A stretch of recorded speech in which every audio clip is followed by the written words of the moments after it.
राजा जनक के लिखा है, परमेश्वर ने अपनी वाणी में गरीबदास जी के माध्यम से जो लिखवाई है कि उनके 10,000 रानियां थी। उनमें से एक सबसे जो पटरानी होती है, सबसे प्रथम होती है, पटरानी बोलते हैं उसको, जो सबकी कंट्रोलर होती है। जब ऋषि जी वहां पहुंचे और संदेशा भिजवाया कि सुखदेव ऋषि आए हैं और आपसे उपदेश लेना चाहते हैं, राजा जनक बाहर आए, प्रणाम किया। अहोभाग्य है, मेरे द्वार पर, इस दास के द्वार पर एक महात्मा आए हैं। चारपाई बिछवा दी, नौकरों से आसन लगवा दिया, सुंदर कपड़े बिछवा दिए और कहा आप विराजमान होइए महात्मा सुखदेव जी। तो सुखदेव जी कहने लगे नहीं, मैं नीचे बैठूंगा, मैं उपदेश लेने आया हूं, आपको गुरु बनाने आया हूं। अपने आत्माओं, राजा जनक ने कहा कि सुबह आपको उपदेश दूंगा, आप विश्राम कीजिए। वो विश्राम किया। सुबह क्या किया राजा जनक ने, अपनी सबसे बड़ी औरत को, यानी जिसको पटरानी कहा करते थे, उससे कहा कि ऐसे ऐसे एक ऋषि नाम लेने आया है, दीक्षा लेना चाहता है, उसमें अपनी एक सिद्धि की बहुत ज़्यादा प्रभुता मान रहा है, वो सिद्धि पाकर के एक बहुत अभिमानी बन गया है। ऐसे कर एक चूल्हे के ऊपर एक पतीला रख दिया और उसमें अच्छे मोटे मोटे लक्कड़ ला दिए और पानी ऐसे उबाल दिया जैसे चाय का पानी उबाला कर चाय का, और उसके साथ में ही नहाने के लिए एक पटड़ा डलवा लिया, पटड़ा नाण का, और सुखदेव ऋषि को सामने बैठा लिया कि बैठ जा महात्मा, मैं नहा लूँ, कोई फिर तुझे नाम दूंगा, स्नान कर लेता। वो जो पटरानी थी, वो बड़ी जो औरत थी, सबसे पहली पत्नी थी, वो क्या करती है, राजा जनक बैठ के पटड़े पे और उधर से वो क्या करती है, उस उबलते हुए जल को लोटे में भर के और राजा जनक के सिर पर चोटी में डाले और हाथ नवावे सारे कमर कमर पर, और वह पानी उबलता न्यू उठा कर राजा जनक के सिर पर डाले और सुखदेव न्यू होवे। अब उसका न्यू होगी जलेगा, वह जितनी बार भी डाल वो न्यू होवे कि यो जलेगा। तब राजा जनक ने कहा कि ए सन्यासी, ए ब्रह्मचारी, हम तो गृहस्थी हैं, आइएगा, मेरे स्नान करने के उपरांत जो ये जल गटर में जा रहा है, ये नाली के अंदर से बहकर जा रहा है, इस नाली के पानी में तू उंगली डाल कर दिखा दे व्यास के बेटा, तब मान जाऊंगा तू किसा ब्रह्मचारी है। सुखदेव ने बोला मैं ना करूं इसी गलती, मैं तो उंगली दे दी तो सारे हाथ जल जाए मेरे तय। तो कहते हैं राजा बिहंस देई जब तारी, और कहता मुझे स्नान करावे एक नारी, इसके हाथ भी ना जलते, तू अंडी पा गिरा था। तो जैसा भी राजा जनक को ज्ञान था, वो राजा जनक ने अपने उस शिष्य सुखदेव को सुनाया। अपनात्मा, परमात्मा का विधान है कि यही राजा जनक सतयुग के अंदर राजा अम्बरीश थे, और उस समय भी राजा अम्बरीश को भी परमात्मा मिले थे, जाकर के ज्ञान समझाया था। लेकिन अन्य ब्राह्मण और ऋषि वो साथ के साथ ये ज्ञान के नाशक साथ ही रहते हैं, उन्होंने उस परमात्मा के विचारों पर उस अम्बरीश ऋषि को विश्वास नहीं होने दिया। उसके बाद फिर वही आत्मा राजा जनक हुई अम्बरीश जी वाली, और फिर परमात्मा उसको फिर मिले थे, बहुत ज्ञान समझाया था, लेकिन फिर भी वो अपनी ही साधना ब्राह्मणों से सुनी हुई आधार से ही करते रहे। तब राजा जनक ने उस सुखदेव ऋषि को बहुत ही अच्छी तरह समझाया। अपने आत्मा, परमात्मा के ज्ञान के आधार से हम इनकी तुलना करते हैं, ये कैसे ऋषि थे, एक सिद्धि को पाकर के ये प्रभु पाक जाते थे। और परमात्मा जी कहते हैं, परमेश्वर कबीर जी कहते हैं कि ये जो सिद्धियां हैं ये जीव की शत्रु हैं। अब थोड़ी सी वार्ता सुनाते हैं जो राजा जनक और सुखदेव की हुई। सुर नर मुनि गण गंधर्व ज्ञानी, सबसे ऊंचा है अभिमानी। अधर विमान चले मन रूपा, गर्भ योगेश्वर ज्ञान स्वरूपा। इंद्री 5-25 साधी, गर्भ योगेश्वर जोगी बादी। गरीब बादी जोगी बाद कर, विचरा तीनों लोक। सतगुरु जनक विदेही, बिन वो पावत नाही मोक्ष। सुखदेव कल्प वृक्ष की छाही, जनक विदेही करे गुरु नाही।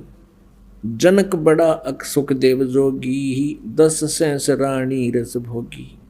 सुखदेव बोले ज्ञान विवेका, हम स्त्री का मुख नहीं देखा। हम हैं गर्भ योनि से न्यारा, ज्ञान खड़ग इंद्री पर हारा। कैसे शीस नमाऊं जाई, जनक विदेही राजा भाई। पुंडरीक नारद मुनि व्यासा, ब्रह्मा विष्णु महेश उपासा। आसन आदर अति अधिकारा, सुखदेव सकल माही सिरदारा। 14 भवन फेरे पल माही, सुखदेव सरवर दूजा नाही।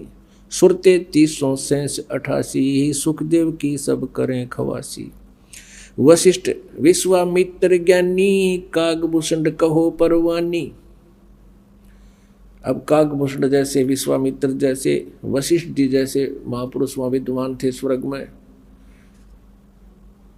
तो उन्होंने आपस में विचार करने लगे, बताओ ये नाम नहीं ले रहा, उपदेश नहीं ले रहा, तो इसकी क्या हालत होगी।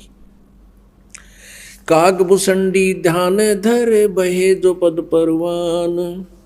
आधीनी अधिकार बिना, सुखदेव मूड अज्ञान। अहंकार भरा पड़ा है, एक सिद्धि पा करके और हवा में उड़ रहा है।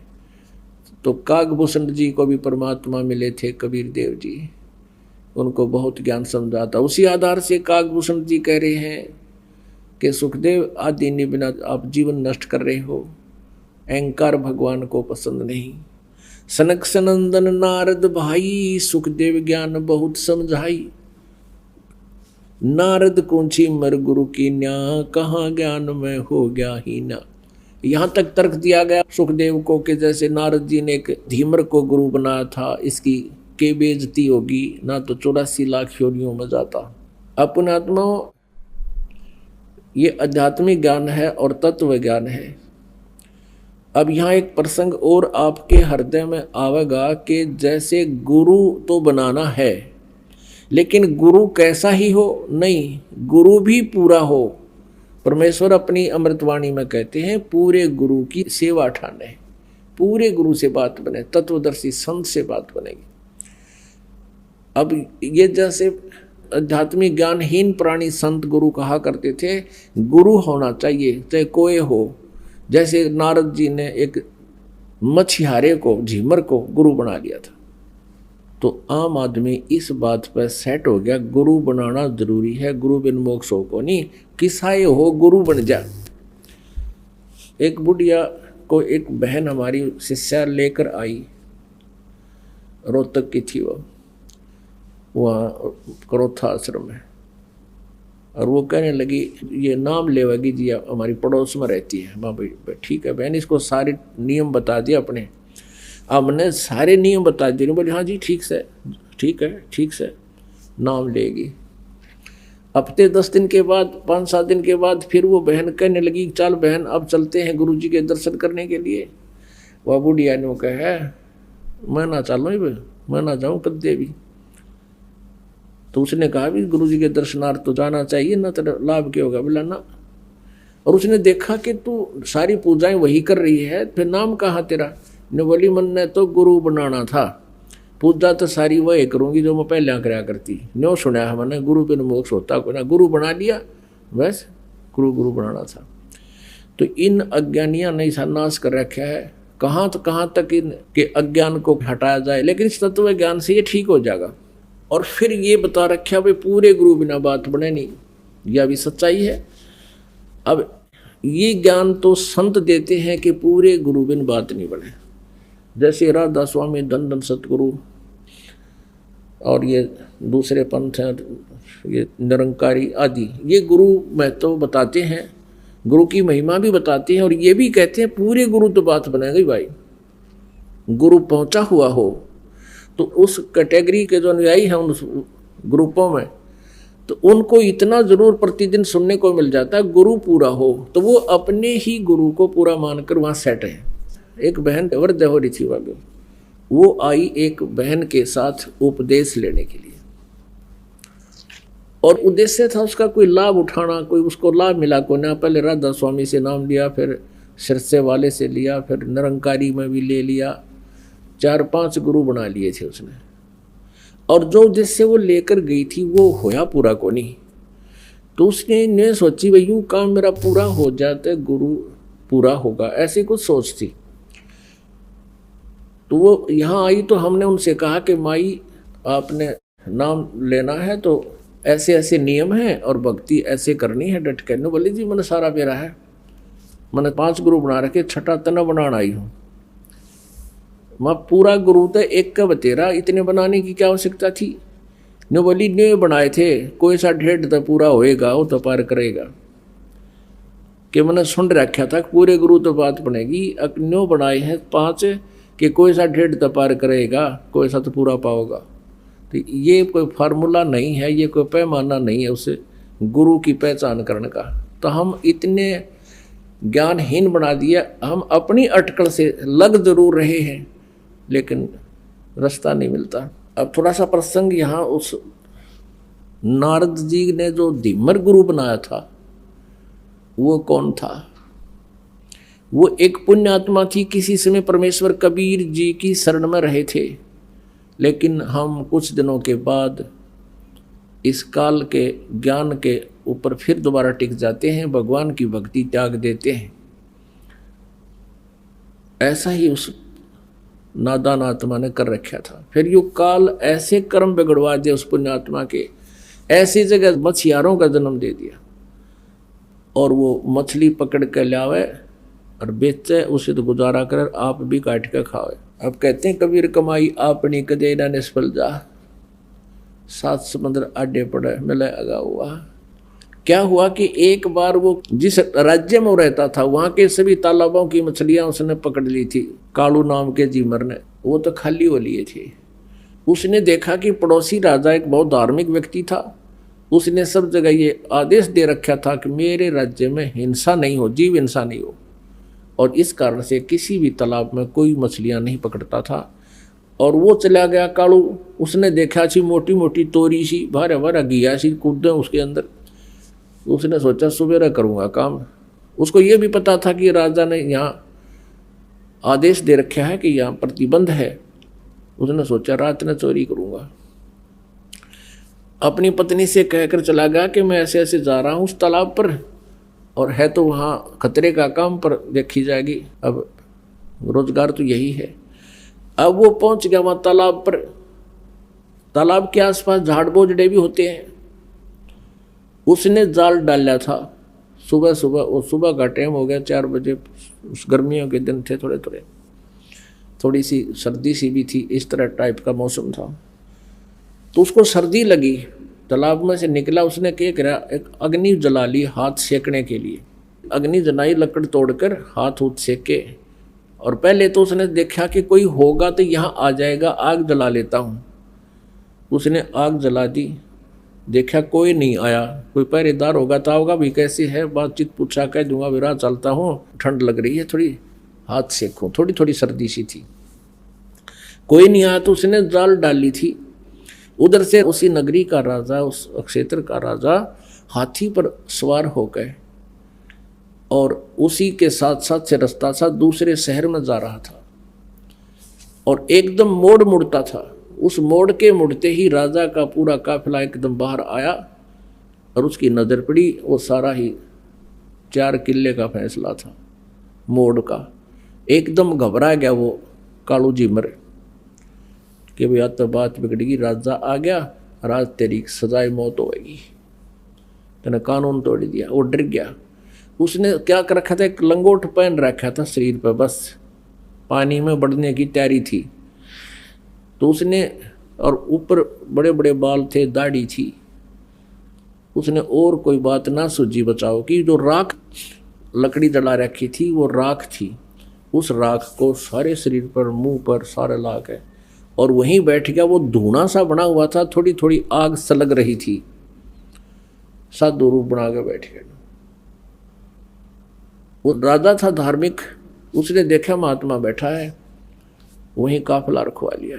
अकरों को हाथी से नीचे उतारो, अंबारी वो लगा दी पड़ी थी, वो नीचे उतार दिया। और वो आंखें खोल कर देखा कि ले भाई मर गया आज तो। आधी आधी खोल और फिर बंद कर लेगा, आज मर गया, वो तो आ गया तेरी तरफ। उसने सोचा और कोई चारा भी नहीं है, अगर बच गया तो इससे मुद्रा में बच गया। राजा ने आवाज लगाई, प्रणाम किया, राम राम बोलिया। वो कड़ा बोला, बोलते पिछले पहचाना जा, कति मौन धारण कर गया। अब राजा ने सोची वह साधु संत अपनी भक्ति करते हैं, इनको गणा छेड़ा छाड़ी नहीं करनी चाहिए। 5 असरफी सोने की असरफी होती थी अच्छी, 10-10 ग्राम की, और वो 5 असरफी वहां पूजा रूप में उसके चरणों के पास रख दी। राजा थोड़ी देर बैठा, प्रणाम करके चल पड़ा। उधर से उसके डरते की, क्योंकि पिछले संस्कार अच्छे थे, उसका वो समाधिस्थ हो गया और ऊपर सोपन सा देख रहा है। उधर से उसकी पत्नी को चिंता हुई कि आया नहीं, दिन के 10 बज गए। वो चली करता है, जिस सरोवर का वो कह के गया था वहीं जाकर देखा तो क्या कर रहा है, साधु बना बैठा। और उसकी पत्नी ने पहले तो उसको आवाज लगाई कि तू मर रहे गाड़ा कित बैठा है, चाल जल्दी करने, कोई अड़ा आ गया, यहाँ आ गया तुझे पकड़ देगा। हो ना उठिया तो उसका एक मारा कड़मड़ थप्पड़ के खड़ा हो ले। तो उसने नो कहा, मैं तो आज आया था जी, आज आया था जी। उसने सोचा ये राजा के सर्वेंट आ गए कि नो कहा जी मैं तो आज पहली बार आया था। उसने देखा उसकी पत्नी, अपनी पत्नी से कहने लगे, राजा कहाँ गया? उसकी पत्नी बोली, राजा कौन था? राजा आया था यहाँ से। वो बोली, राजा आता तेने छोड़ देता। फिर उसने देखा 5 असरफी रखी है। अब देखो कैसे परिवर्तन आता है। अब उसने नो सोच ली कि हे भगवान, हे परमात्मा, तेरे नाम पर मैंने तो नाटक सा कराया था, एक नकली स्वांग भरा था आपकी शरण का, और इतना ही मैं अपनी इतनी हमें सुरक्षा भी दे दी, मेरी जान भी बख्श दी, ये 5 असरफी दे दी। मैं 10 साल भी इतनी कमाई नहीं कर सकता जो आपने मेरे पास रखवा दी। उसी दिन से बैराग हो गया कि हे परमात्मा, तेरे नाम में, तेरी शरण में इतनी शक्ति, इतना सुख। अपनी पत्नी से कह दिया कि ले, ये तेरी 10 साल की 20 साल की कमाई है यार, ले जा तू, और मैं आज के बाद मछली पकड़ू को नहीं। घर चले गए। उसकी पत्नी बोली, काम करे बिना नहीं सरया करता, जा वो दे दे जाड़ा हाथ में, वो बांध दे रोटी चार उसके। और वो चल पड़े, बैठ कर जंगल में खा कर रोटी। अन्नू देखा, ये भगवान नू क्या करें, गुरु बिन मोक्ष नहीं होता। ये परमात्मा, गुरु बिन मोक्ष नहीं होता। कोई संत मिले, संतों के पास जावे, उनसे पूछा ताछी करे। तो फिर एक दिन परमेश्वर कहते हैं, इस आत्मा की प्रत्येक रिक्वायरमेंट को सब परमात्मा पूर्ण ही पूरा करता है, जो तीनों लोकों में प्रवेश करके सबका धारण पोषण करता है। परमेश्वर आगे एक साथ 2 रूप बना के कबीर देव जी, और उससे कहा कि भाई भगत कैसे बैठा है, कि महाराज जी मैं भक्ति करूँ हूँ। परमात्मा ने कहा, भाई गुरु बिन बात तो ना बनाया, गुरु तो होना चाहिए। कहा जी गुरु तो होना चाहिए, आप बन जाओ मेरे गुरु जी। कहा भाई ठीक है, मैं बता देता हूँ, नाम ले, भक्ति कर, ऐसे ऐसे करना, ये करना, ऐसे नहीं करना। अब उसने करी डट का साधना, और कुछ ही दिनों में उसको काफी उपलब्धि होगी। उधर से वो जो गुरु था,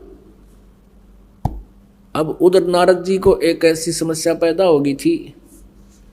उसको कहा गया था कि आज सुबह तू जावे और उसको गुरु बना ले, जब तेरा कल्याण होगा। तो सवेरे सवेरे वो जा रहा था किसी घाट के स्नान करने के लिए, आगे से वो कालू झीमर मिल गया उसने। तो उसको उन्होंने गुरु बना लिया। उस कालू झीमर ने उसको बताया कि ये नाम जाप कर ऋषि जी, तेरा कल्याण होगा। अब कहने का भाव ये है पुण्यात्माओं, हम ये सोचा करते थे कि कालू जो था एक सिंपल सा साधारण आदमी, एक मछियारा था, और उसको नारद जी ने गुरु बना लिया तो भी उसका उस सत्र का कल्याण हो गया। अब उस समय वो कालू झीमर नहीं था, उसने सारी बुराई छोड़ दी थी, वो संत बन गया था। लेकिन हम फिर भी वो फीत उतारते नहीं उसकी, उसको फिर भी धीमर कहा करते थे, झीमर कहा करते, जबकि वो परम संत हो गए थे। तो अब ये शंकाएं सारी समाप्त करनी पड़ेंगी कि किसी भी गुरु से नाम लेने से काम नहीं बनेगा। वो गुरु भी उस सत्र का हो जिस सत्र की हम साधना करना चाहते हैं। तो क्या बताते हैं, अब नारद जी की भी समस्या ये आ गई थी, वह झीमर को गुरु बनाऊं, तब उन्होंने समझा था कि अपना कल्याण करा लेना, तेरी बिरान मैटी हो जाएगी। तब नारद जी ने भी उस झीमर को गुरु बनाया था, फिर उसका कल्याण हो गया, तो फिर वो खुशी मनाता है। अब यहाँ उसी पॉइंट को कहते हैं कि नारद ने झीमर गुरु की ना, और कहाँ ज्ञान में हो गया ही ना। इसकी के बेइज्जती हो गई, अपना काम करा लिया, अपना भक्ति कर ली, और नहीं तो 84 लाख योनियों में नारद जी चले जाते हैं।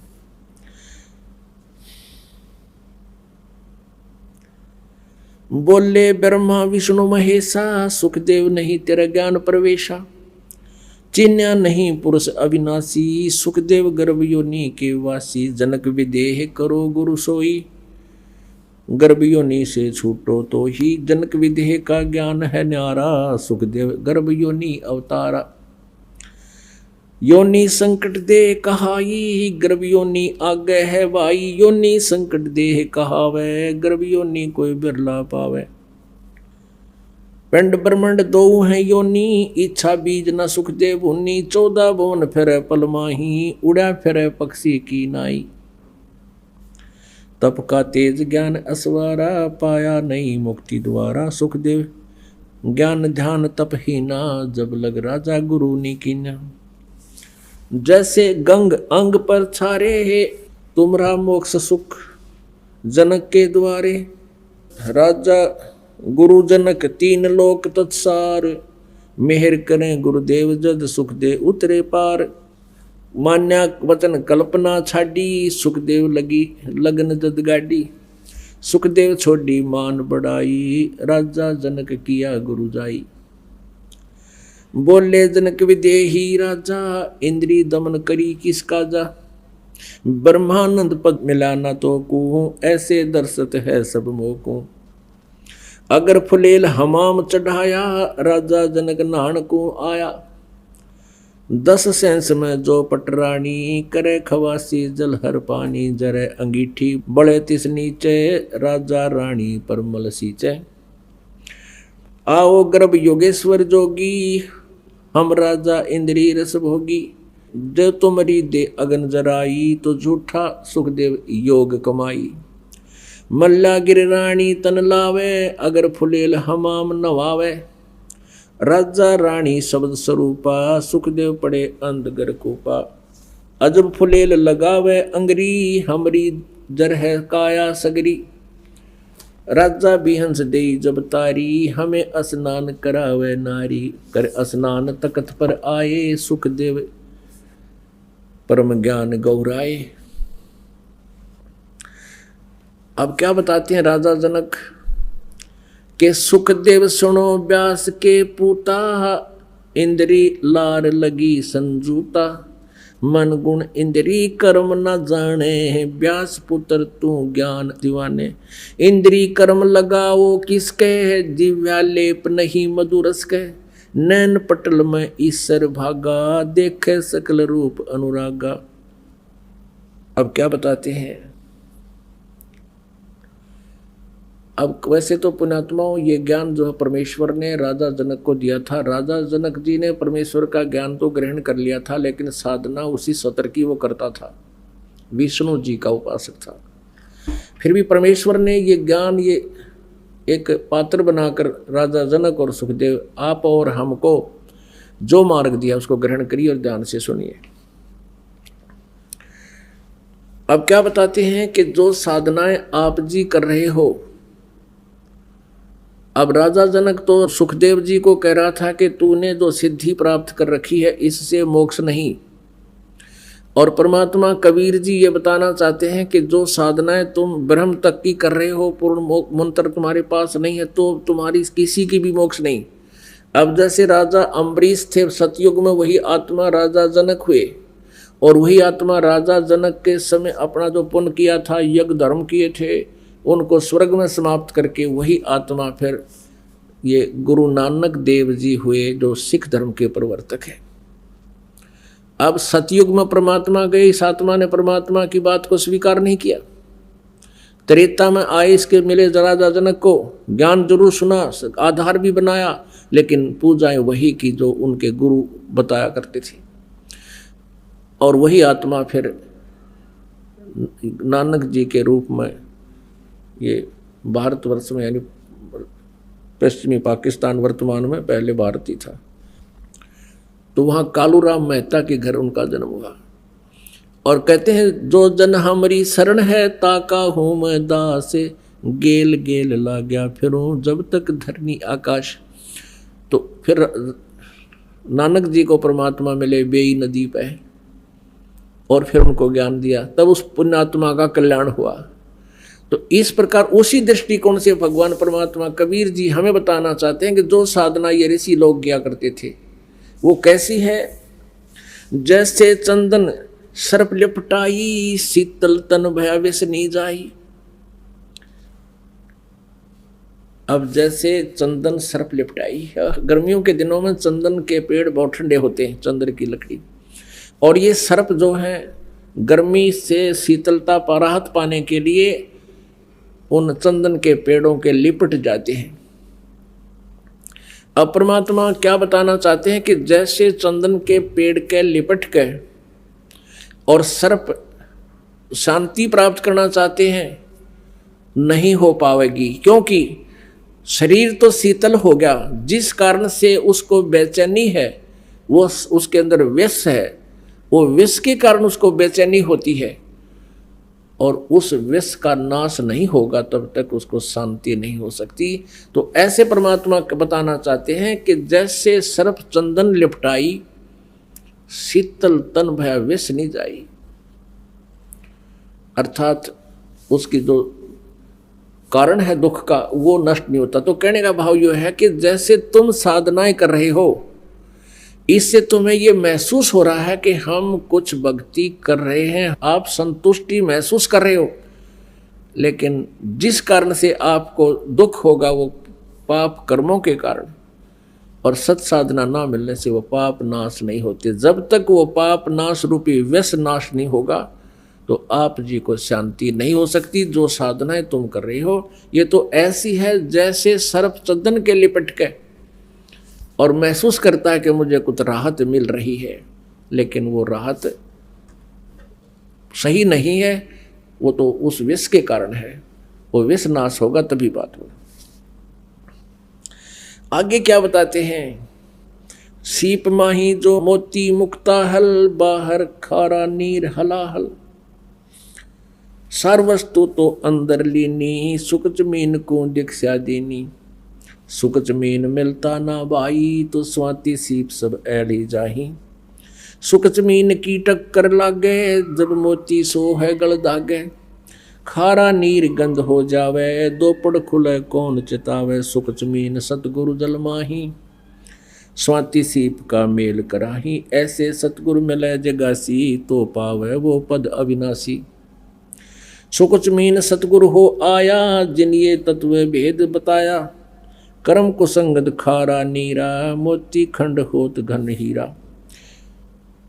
अब क्या बताना चाहते हैं, परमात्मा कबीर जी ने जो ज्ञान गरीबदास जी को दिया, यहाँ इन दोनों का, क्योंकि दोनों ही ऋषि विष्णु जी के उपासक थे, क्या बताते हैं,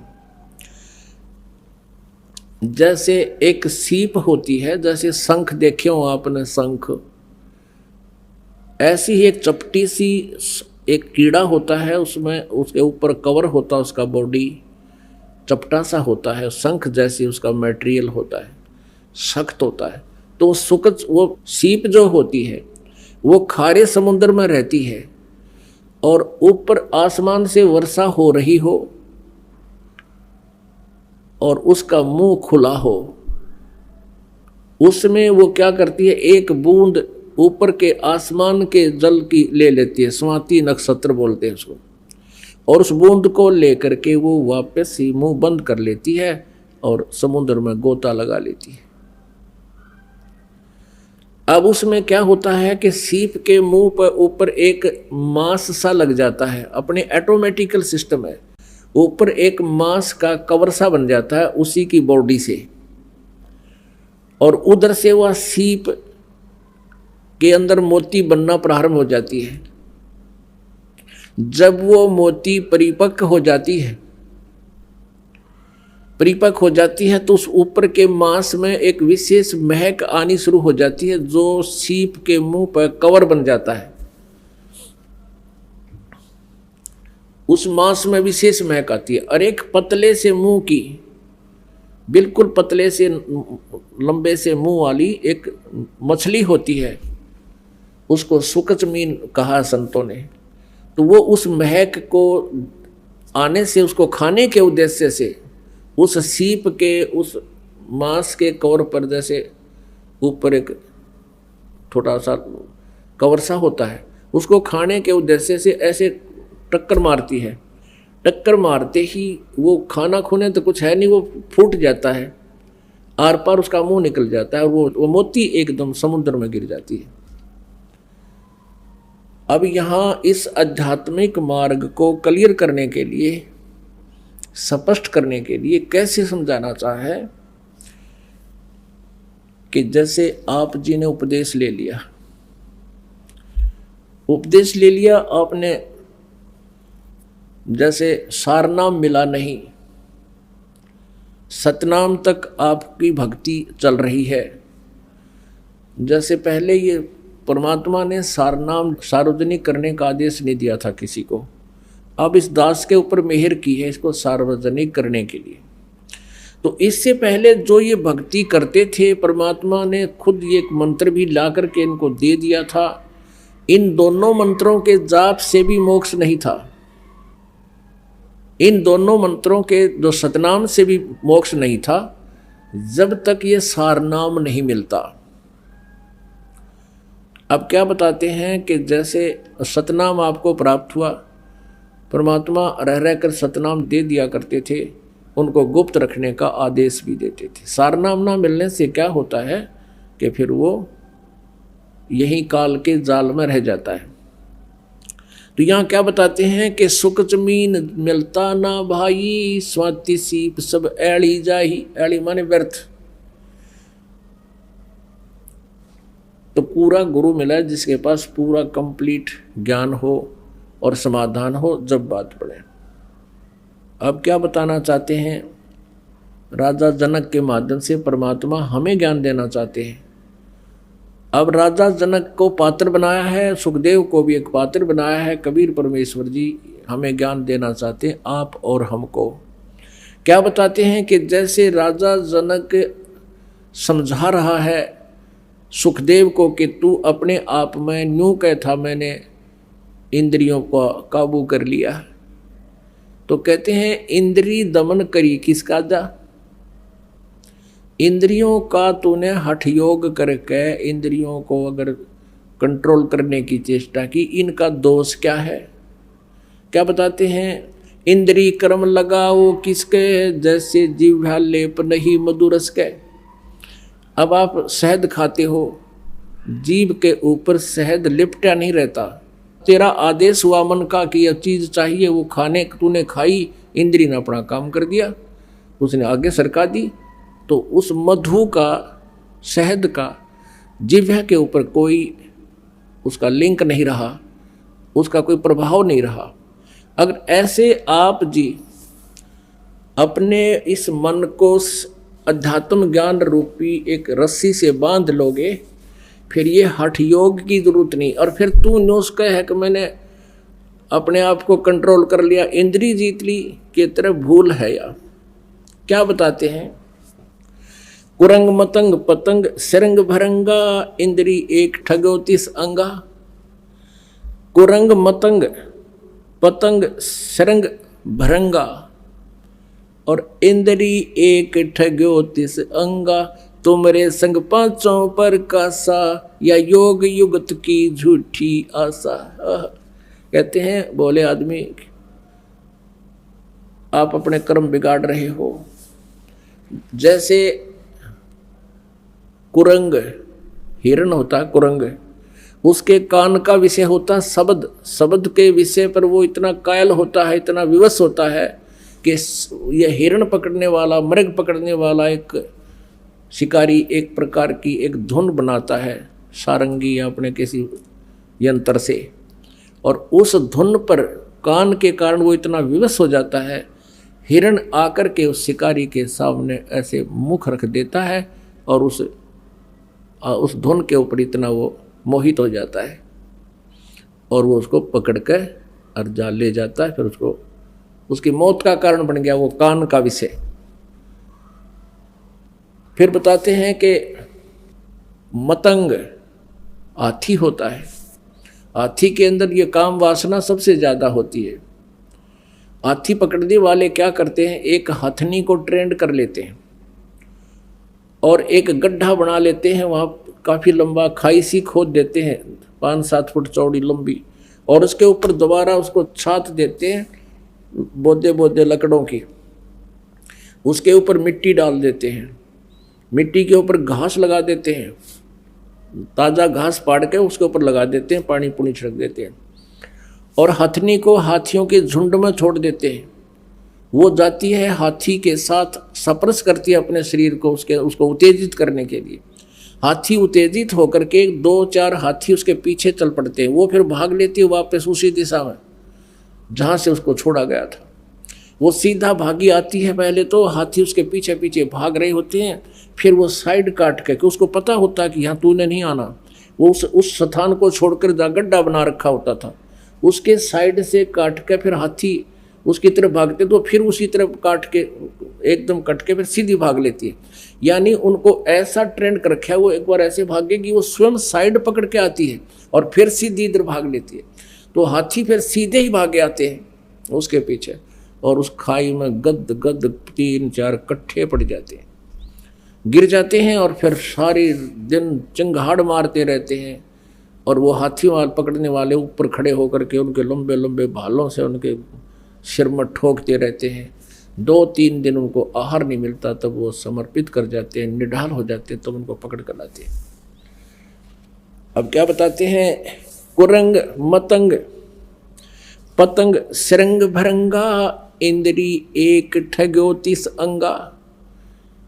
फिर पतंग, अब वर्षा के दिनों में आप देखोगे लाइट के ऊपर पहले दीपक होते थे बगैर कवर के, और ये जीव जंतु पतंग उड़ कर सीधे उस दीपक के ऊपर गिर जाते हैं और जल के मर जाते हैं। उनके बस की बात नहीं, वो इतने विवश हैं उस रूप के ऊपर, वो बहुत आसक्त है, वो मर जाते हैं, हटते नहीं। फिर बताते हैं कि जैसे शरंग कहे मछली ने, अब मछली पकड़ने वाला क्या करता है, एक लोहे के तार का कांटा बनाता है और उस कांटे में एक मांस का टुकड़ा टांग देता है और उस हुक के उस कांटे के रस्सी बांध के और जल में डाल देता है, और मछली खाने के लिए एकदम ऐसा मारती है उस पर डंक, ऐसे उसको पकड़ लेती है और वो झटका देता है, मांस खाना चाहती है, वो कांटा उसके गले में अंदर घुस जाता है और उसको पकड़ के बाहर पटक देता है। उसकी मृत्यु का कारण बना उसका जीभ का स्वाद। फिर बताते हैं भरंगा, भौरे को कहते हैं, भंवर को। भौरा क्या करता है, फूल के ऊपर जाके बैठ जाता है और शाम के समय उठता नहीं, क्योंकि उसको बड़ा आनंद आ रहा होता है। नासिका इंद्री उसकी बहुत उस पर प्रभावित है और सुगंध को वो छोड़ता नहीं, और रात्रि के समय वो फूल बंद हो जाता है, भौरा सुबह तक उसमें मरा हुआ मिलता है। अब परमात्मा क्या बताना चाहते हैं कि इस काल ने, कहते उन प्राणियों, कहते एक एक विषय था और उस विकार के कारण उनकी मौत का कारण बन गया। तुमरे संग पांचों पर कासा, योग युगत की झूठी आशा। और मनुष्य जीवन में काल ने ये पांचों विकार ला रखे हैं कि कहीं वो भक्ति ना कर ले, मेरी जाल से निकल ना जा। तो कहने का भाव ये है कि जो साधनाएं ये ऋषि महर्षि कर रहे हैं उनसे ये विकार नष्ट नहीं हो सकते, ये नॉर्मल भी नहीं हो सकते। अब जैसे भगवान शिव से बड़े साधक ये नहीं हो सकते, कोई भी नहीं हो सकता है तीन लोक में। और भगवान शिव को एक बार पार्वती जी ने ऐसी गलती कर दी थी कि जैसे श्री रामचंद्र जी जंगल में सीता के वियोग में घूम रहे थे और ऊपर से भगवान शिव ने प्रणाम किया, कहा ये भगवान विष्णु है नीचे। पार्वती ने कहा आप किसको प्रणाम कर रहे हो? कि वो सामने भगवान विष्णु आए हुए हैं उनको प्रणाम करा। पार्वती कहने लगी मैं तो ना मानूं, भगवान रोए, क्योंकि जब सीता जी का अपहरण हो गया था वो रो रहे थे। मैं तो परीक्षा लूंगी तब मानूंगी ये भगवान है। भगवान शिव ने कहा था परीक्षा मत लेना। जब तो मना कर दिया, लेकिन नजर बचा कर पीछे से धोखा दे करके वो सीता रूप बना कर श्री रामचंद्र जी के सामने आ गई। और ये काल के हाथ में इनकी रिमोट। ये काल जो है 21 ब्रह्मांड का स्वामी ब्रह्म, इनका पिता, ये इनको नचाता है। अब उधर से भगवान श्री राम को ये तो पता नहीं मेरी सीता ने कौन उठा ले गया, क्यों वहाँ तो उसकी बुद्धि ऑफ कर दी काल ने। गीता जी अध्याय नंबर 7 के श्लोक नंबर 3, 4, 5, 6, 7 में ये काल कहता है कि अर्जुन इन बलवानों का बल और बुद्धिमानों की बुद्धि मेरे हाथ में है, जब चाहे ऑन कर दूँ जब चाहे ऑफ कर दूँ। अब रामचंद्र जी की बुद्धि ऑफ कर रखी थी, उसने ये नहीं पता मेरी सीता ने कौन ले गया, उठा ले गया। उधर से जब सीता रूप बना कर पार्वती खड़ी होगी, काल ने वह ऑन कर दी बुद्धि और पहचान दी कि हे दक्ष पुत्री माया, भगवान शिव कहाँ गए, अकेली कैसे आ गई। शर्मिंदा होगी कि सचमुच आपको ठीक ही प्रणाम कर रहे थे भगवान शिव जी। तो भगवान शिव को महसूस हुआ, ये काल है ना, ये भी पक्का उस्ताद हो। तो शिव जी के मन में ये ला दिया कि ये जरूर गई होगी पाछे थे। उसने पूछा कि तू परीक्षा ले आई? अगना जी मैं ना गई कति भी। शिव जी ने जान गया झूठ बोला कि नहीं, तूने परीक्षा ली है और आज से तू मेरे पत्नी रूप में नहीं रही, तू मेरे बड़े भाई की पत्नी का रूप धारण कर लिया, मेरे लिए मां के तुल्य होगी। अब भगवान शिव ने सोचा कि मैं पार्वती को अपना सबसे कॉन्फिडेंशियल माना करता, विश्वसनीय मानता था। राजेश ने मुझे धोखा दे दिया, कल नहीं या कुछ और भी कर सकती है। तो उसने सोचा भी मैंने औरत की आवश्यकता क्यों पड़ी, क्योंकि मेरे अंदर काम विषय है और यदि इस काम विषय को मैं नष्ट कर दूं, बात खत्म हो जा, ना रहेगा बांस ना बजेगी बांसुरी। तो इस काम वासना को समाप्त करने के लिए भगवान शिव जी ने हजारों वर्ष तप किया और ये मान लिया कि मैंने अपने वासना पर काबू पा लिया। अब उधर से काल को ये बात सुहाती नहीं, खटकती है कि यदि आज शंकर जी ने ये काम वासना जीत ली, तड़के दूसरा कर लेगा, फिर यह सृष्टि उत्पत्ति कैसे होगी, मैं खाऊंगा कहाँ से। भगवान शिव जी के मन में प्रेरणा कर दी काल ने। किसी ने आके कहा कि आप ऐसे ऐसे, भगवान जब सागर मंथन हुआ था तो भगवान विष्णु ने मोहनी रूप बना करके राक्षसों से अमृत का कलश छीना था और उनको मदिरा का कलश दे दिया था। तो शंकर भगवान के मन में प्रेरणा होगी कि भगवान विष्णु जी का वो मोहनी रूप देखूंगा। वहां से चल पड़ा, विष्णु जी के लोक में आ गए। विष्णु जी से राम रमी हुई, नमस्कार हुआ, सब बैठ गए। तब भगवान विष्णु जी ने पूछा कैसे आए, कोई कार्य विशेष है या वैसे मिलने आए थे? कि कार्य विशेष से आया हूँ, मैंने जब सागर मंथन हुआ था मैंने विष ले लिया था, मेरे चक्कर बन गया था और मैं आपके उस मोहनी रूप को नहीं देख सका। ये देवता लोग बताते हैं कि आप बहुत सुंदर लग रहे थे, आज मुझे वो मोहनी रूप दिखाओ। विष्णु जी हंसन लगे, बोले ना कुकर दिखाऊंगा, वो तो कोई टाइम था हैं। और भाई ये मन शर्म आवा मैं स्त्री रूप धारण करूं। तो भगवान शिव जी बोले मैं तो उस समय जाऊंगा जब मुझे रूप दिखा दोगे। यूँ बैठ गया। अब भगवान विष्णु को पता था कि 88,000 वर्ष तक बैठ का आया है, और हड़ बैठ गया, ये उठा कोई नहीं। यूँ तो अच्छा समस्या आई। कहने लगे आप भी अच्छी बात करो हो, ऐसे कैसे बनूं बताइए इस टाइम में। यूँ कहकर अंदर अपने रेजिडेंस में प्रवेश कर गए और बाहर बरंडे में बैठे विश्व शिव जी, और सामने बहुत सुंदर स्वर्ग के हुए बाग बगीचे बिल्कुल दूर तक। उधर से अंतर ध्यान होकर भगवान शिव जी ने एक सुंदर लड़की का रूप धारण करके बाग में अर्धनग्न शरीर पर कपड़े और घूम रहे हैं। भगवान शिव जी ने इधर उधर देखा, विष्णु तो जा रहा है घर अंदर, और तू चल आगे को। अब उस लड़की को पकड़ने के लिए स्पीड खींच दी, लड़की भी आगे को चल पड़ी, और आगे जाके आड़ सी पकड़ते भगवान शिव जी ने हाथ पकड़ लिया। हाथ पकड़ते ही भगवान विष्णु अपने उसी रूप में आ गए, और न्यो बोले जिस तरह तो बॉडी बूझ बना दिया, न्यो बनाए थे मैंने, वह राक्षस बॉडी बूझ न्यो बनाए थे। अपने आत्माओं परमात्मा कहते हैं जैसे अगन काष्ट के माही है व्यापक पर दिखे नाही, ऐसे काम देव पर चंडा व्यापक सकल दीप नौखंडा। कहते हैं जैसे काष्ट में लकड़ी में आग है पर दिखाई नहीं देती, और जब इसके तिल्ली लगा दी जाए तो देखना पूरी आग है ये। तो कहते हैं जैसे अगन काष्ट के माही है व्यापक पर दिखे नाही, ऐसे काम देव पर चंडा व्यापक सकल दीप नौखंडा।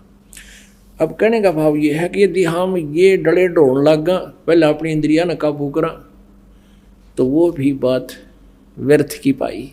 तो क्या बताया है कि जो साधना हम बता रहे हैं परमात्मा कहना चाहते हैं, उस भक्ति से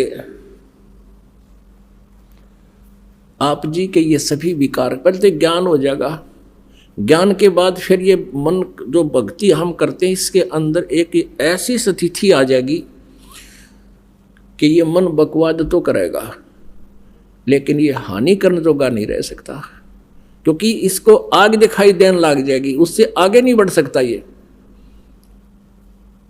इस प्रकार हम परमात्मा पा सकते हैं, ये विधि बताई है। तो कहने का भाव प्रसंग चल रहा था कि परमेश्वर कबीर देव जी ने गुरु बनाया, गुरु जी की आवश्यकता बताई कि गर्भ योगेश्वर गुरु बिना वो करते हर की सेवे, सेवा ने पूजा।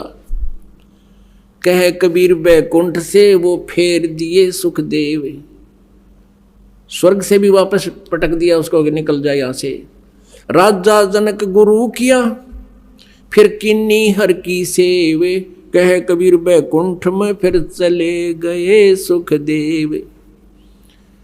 राजा जनक से नाम लिया। अब उस जिस सत्र का वो गुरु था उसी सत्र का पासपोर्ट बना दिया उसने, और उस पासपोर्ट से वो उसी लोक में जा सकता है जिसका वो बनाया गया है। तो पुण्यात्माओं ठीक इसी प्रकार इस काल का कितना भयंकर जाल है। अब राजा जनक ने खुद कहाँ धोखा खाया। राजा जनक ने खूब पुण्य किए, बड़ी बड़ी यज्ञ की, हजारों मतलब यज्ञ किया, 100 मन के एक समय पर 100 मन का एक यज्ञ की जाती है, वो कई सैकड़ों की, हजारों की, और फिर उसके आधार से पुण्य बन गए। विमान में बैठकर जा रहा शरीर छोड़ करके सूक्ष्म शरीर में, आगे एक बहुत बड़ा नरक था जिसमें 12 करोड़ आत्माएं अपना कष्ट भोग रही थी। वह हाहाकार मच रही थी। काल ने उनका विमान उसके पास से निकाल दिया। अब साधु संत में दया होती है। राजा जनक ने कहा भी पार्क दो, जो पायलट थे उनसे कहा कि रोको इस विमान को, और ये आवाज़ रोने की कहाँ से आ रही है मुझे बताओ। उन्होंने बताया जी यहाँ ऐसे ऐसे एक नरक है, इस नरक के अंदर 12 करोड़ आत्माएं अपना पाप कर्म भोग रही हैं, राजा ने कहा कि इनको छोड़ दो, इनको छुड़वा दो।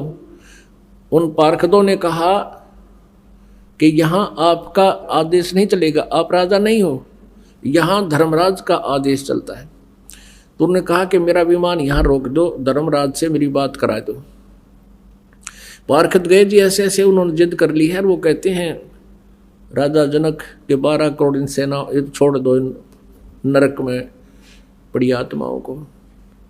धर्मराज वहाँ आ गया और कहा राजन इनको नहीं छोड़ा जा सकता, ये अपना कर्म भोगेंगे।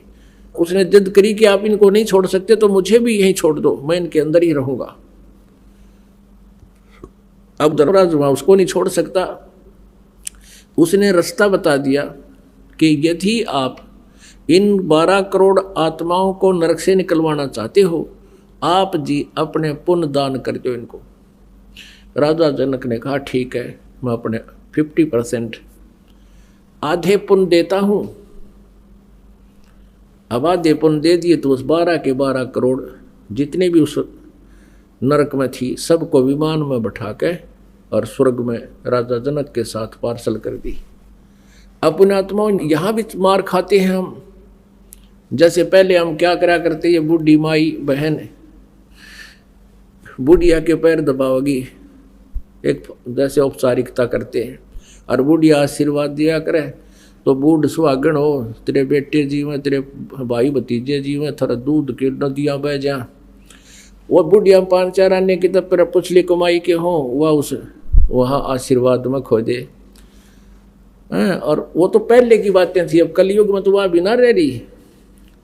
हम देखा एक बार एक अपनी पित्तस के पाँव दबाव है, पित्तस के, और वह आशीर्वाद दे, बूढ़ सुहागन हो, तेरे भाई जीवें, तेरे भतीजे जीवें, तेरे बालक जीवें, तो तेरा पति लंबी उम्र का हो। और थोड़ी सी देर घंटे के पाछा उनकी पता नहीं के बात पर बिगड़ गई। वह बुढ़िया ने होगा तेरे मरियो भाई है, डांड तने ने कर दिया। हाँ, वो पहले तो आशीर्वाद दे के और फिर वो बददुआ देगा, दोनों तरफ तो कर्म फोड़ लिए नालायक ने। तो राजा जनक यु काल का यु दाव है कि न एक टायर में तो दूसरे टायर में हवा गालने जा, दोनों कंडम हो जाए। और यहाँ परमात्मा का तरीका है कि आपको सबको पंप दे दिया नाम की भक्ति का, आप भी अपनी हवा भरो, यानी भक्ति कमाई करो और अपने बच्चा ने भी लाओ, और सबको अलग से विधि बता दी जाती है, अपनी कर्म बनाओ और चलो सतलोक में। तो वहाँ 50% अपने पुण्य दे दिए उन 12 करोड़ को, और सारे स्वर्ग में पहुँच गए। राजा जनक बड़ा खुश हुआ, वाह वाह होगी पूरे स्वर्ग में। राजा जनक ने 12 करोड़ की बंद छुटवा दी। कितनी की बंद छुटवा दी? जब तक राजा जनक के द्वारा दिए गए पुण्य उस एवरेज रेशो में उनको प्राप्त हुए, 12 करोड़ में बांट दिए। वो किसी का 10 दिन का, किसी का 2 वर्ष का स्वर्ग, किसी का वो 2 वर्ष के स्वर्ग सबके बन गए मान ले।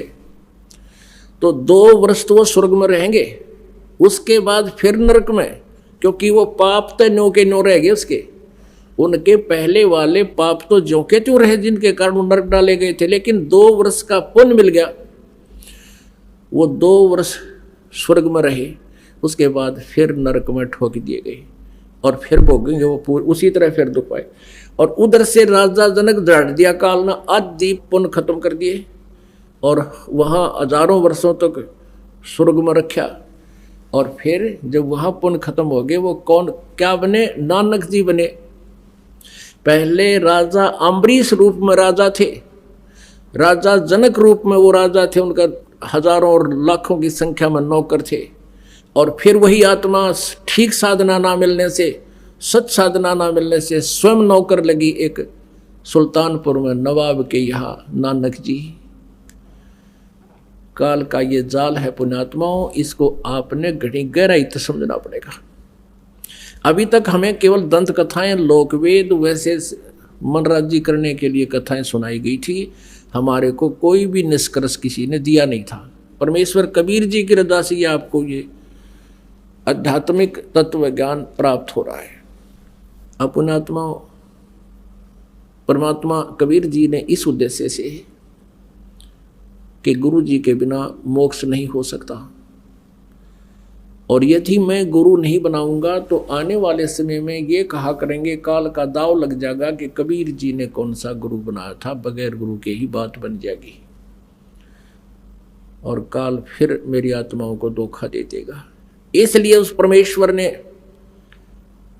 अब वो ऋषि किसी के ज्ञान में तो सुने को नहीं, कौन, स्वामी रामानंद जी ब्राह्मण पंडित,